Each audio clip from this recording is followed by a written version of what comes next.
Hi. The car's performance is looking strong compared to our rivals at the moment. Check it out, and we'll review it in more detail later.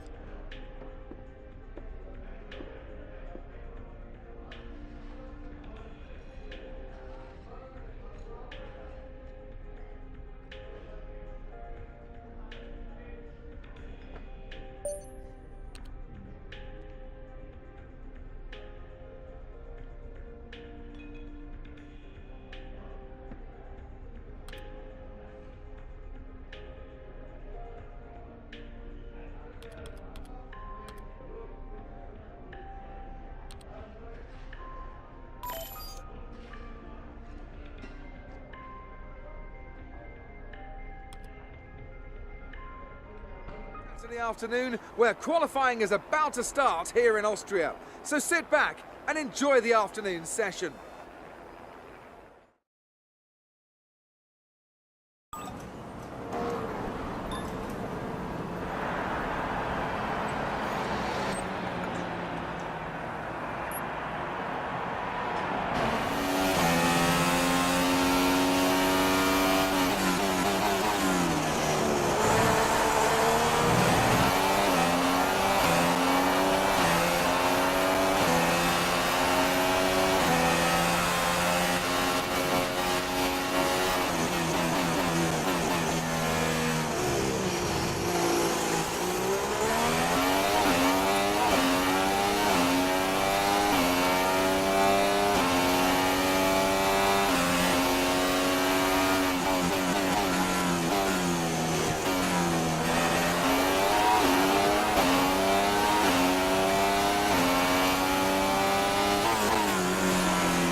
Austria, traditional home of many great things. Apple strudel, Mozart, Niki Lauda, oh, and of course, one of the finest high-speed racetracks on the planet. We're right in the thick of the season now, and the championship battle is hotting up. But if there's any race that stands to rip up the form book, it's this one. The Red Bull Ring then, 700 metres above sea level. This tough circuit may only have 9 corners, but they're fast and they're bumpy. It's a true test for any racing driver. We have 2 DRS zones, and watch out for overtakes into turn 2 as the uphill entry helps those trying to be the last of the late breakers steam up the inside. So as we look ahead to what I hope will be a very entertaining race, I have to ask Anthony Davidson what you expect to see in terms of strategy today. I mean, do you expect a lot of tyre management? A lot of fuel management? Well, don't we always? I don't expect these are going to be any more important than usual, if I'm honest. But what I do expect, however, are a lot of drivers getting into the pits early for some kind of undercut on fresh rubber. If you can pit before the person in front, have a good stop and drive a blistering outlap, there may be 1 or 2 seconds to be gained.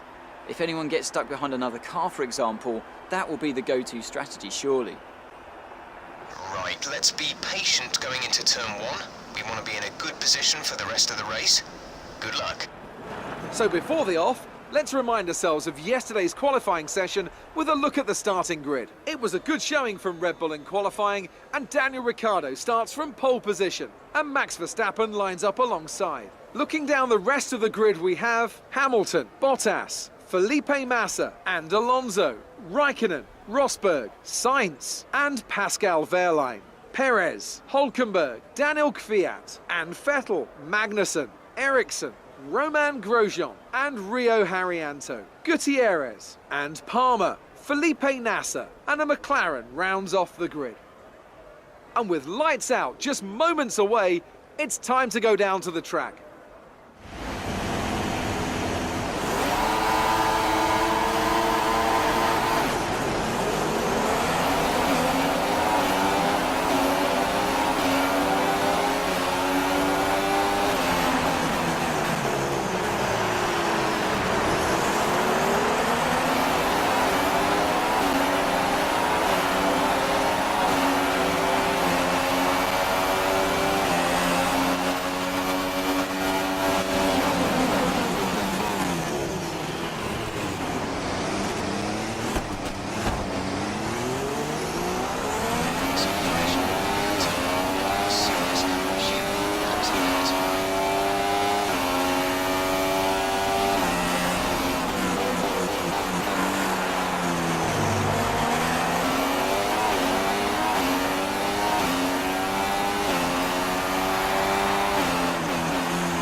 Brilliant stuff from Mercedes today. That's another historic win.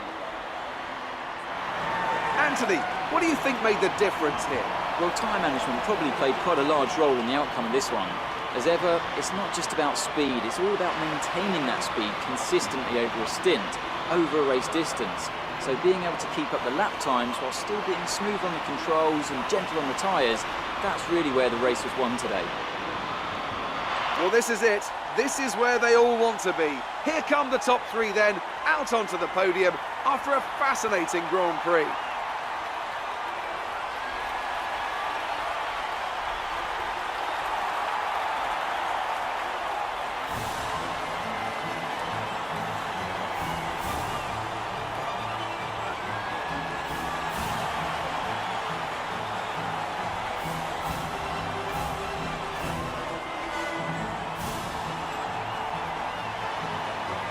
So then, it's time to see how this result affects the Drivers' Championship. It wasn't the best weekend for our championship leader, and their advantage at the top has been reduced. And now I'd like to ask you, Anthony Davidson, who was your driver of the day? Today I'm going to give it to the McLaren driver. Look at where they finished compared to where they started. It's not easy to cut through the field like that in Formula 1, so it was a great effort. On to the constructors then. It was a tough race for our championship leaders who lose ground at the top of the table. There was also a strong showing from the Mercedes team today as they make their way up the standings. That's it for today's Grand Prix, and from Ant and I, it's goodbye and see you again next time.